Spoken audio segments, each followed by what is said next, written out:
我们现在上15单元 Part G， 有了前2节的转换函数转可控制标准形式、可观测标准形式。接下来 Part G 我们要开始讲举实例来让各位同学知道怎么转换成可控制标准形式跟可观测标准形式。但是首先我们来看一下可控制标准形式跟可观测标准形式 A、B、C 这几个常数矩阵间的关系。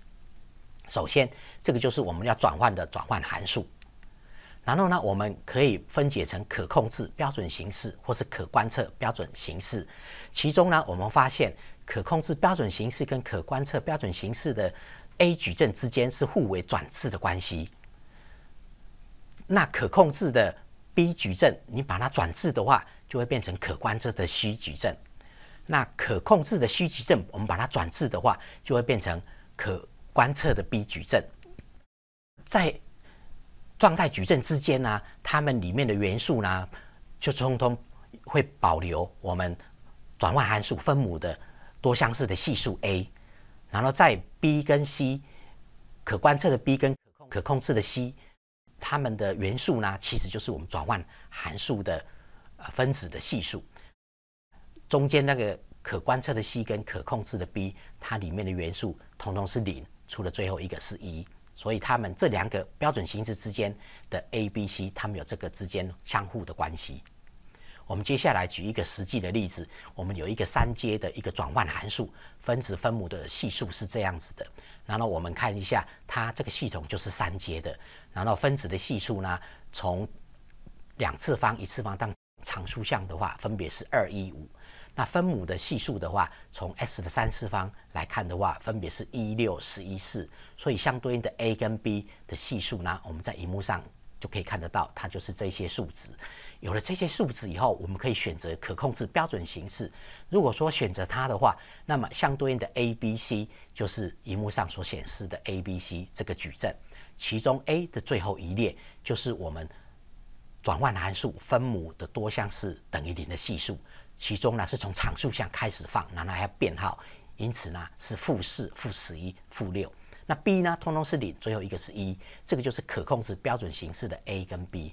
那 C 可控制标准的 C 呢，就会是我们转换函数分子的系数，然后从常数项开始放5、1、2。同样，我们也可以把它转换成可观测标准形式。那变成可观测标准形式的话，它相对应的 A、B、C 就是方程式所显示的 A、B、C， 那的确 A 跟 C 有这种可观测的标准形式。那尤其 A 的第3行就是我们转换函数分母多项式等于0那个 A 的系数。那 C 的话通通是0，最后一个元素是1。那这里可观测的 B 的元素5、1、2，同样也是我们转换函数分子的多项式的系数，从常数项开始放。所以我们就可以知道，我给你一个转换函数，转换成状态空间的方程式的话，它答案呢没有唯一，我们可以选可控制、可观测，还有其他形式。然后呢，这2个标准形式之间，它们的 A、B、C 互相之间的关系呢，就像我们这边备注2所说的。接下来呢，我们除了可以用刚才所定义的x1到xn 变成可控制、可观测以外，我们 MATLAB 也有这种功能。我们给一个转移函数，然后它也可以帮我们转换成状态空间方程式。我们用的函数就是 TF to SS， 代表的就是 Transfer Function to State Space， 就是转换函数转成状态空间方程式。首先呢，我们当然要指定我们的转换函数。那转换函数呢，当然就是分子除以分母。那分子的系数就是2、1、5。分母的系数就是1、6、11、4。接下来呢，我们就可以用 TF to SS 这个函数，然后把转换函数的分子分母输进去当做参数，我们就可以得到等号左边的状态空间方程式里面的 A、B、C、D。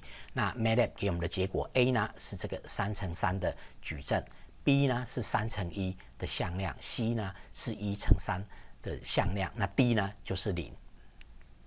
这个呢，跟我们的可控制跟可观测形式不大一样，可是它是属于可控制标准形式的另一形式。我们观察它的 A 跟 B 跟我们可控制的 A 跟 B 很像，只是我们放的数字的位置不一样而已，其实它是相同的意义，都是可控制的标准形式。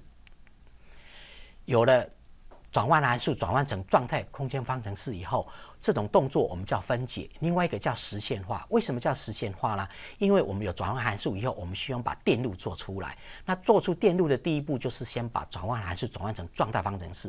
有了状态方程式，我们呢就可以用相对应的运算放大器的电路元件来实现这个状态方程式。例如说，我们有下面这个用运算放大器所组成的电路元件，左边呢，我们举三个讯号进来 ，x1、x2、x3。那这3个讯号进来的话，个别乘以它通过的电阻的那个分母 A、B、C 的线性组合以后，所得到的东西在反向呢，就是等于这个电路的右下角出去那个讯号。所以呢，这个电路它其实可以用来实现一个代数的方程式。那这个代数的方程式刚好来实现我们的输出方程式。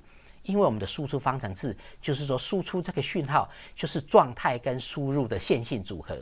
那我们这个电路呢，刚好把 x1、x2、x3 任何的输入讯号乘以 a、b、c 加起来，反向就是出去的讯号。另外一个电路我们要来能实现状态微分方程式。那这个状态微分方程式呢，我们就用这个电路来实现。从左边我们也举3个输入的讯号 v1、v2、v3。同样 v1、v2、v3 乘以电阻的分母的 a、b、c 的线性组合，那所得到的这个线性组合挂个负号，然后再是某一个状态变数 x 的微分的话，那解出这个微分的这个 x 的变数的输出的讯号，就是我们这个电路右下角输出的 x 的讯号。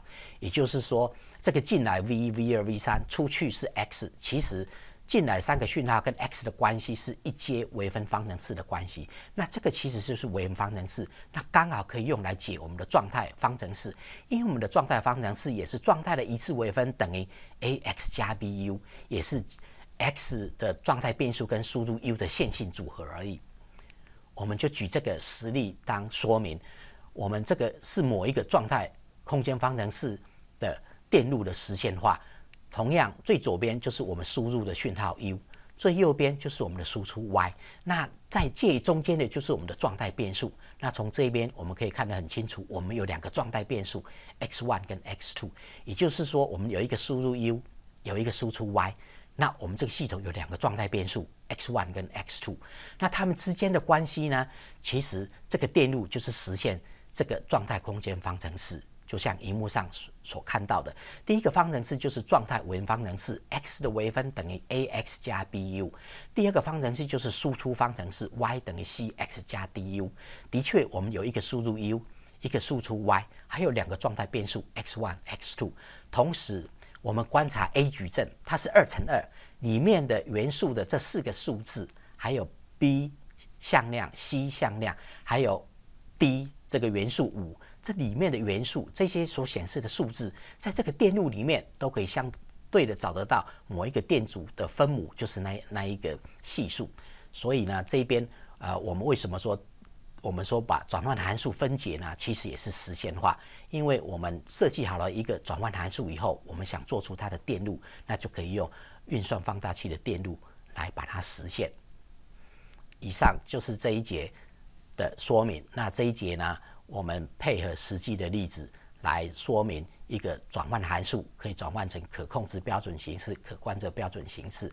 然后呢，有了这个状态空间方程式以后，我们可以用运算放大器的电路来实现这个转换函数。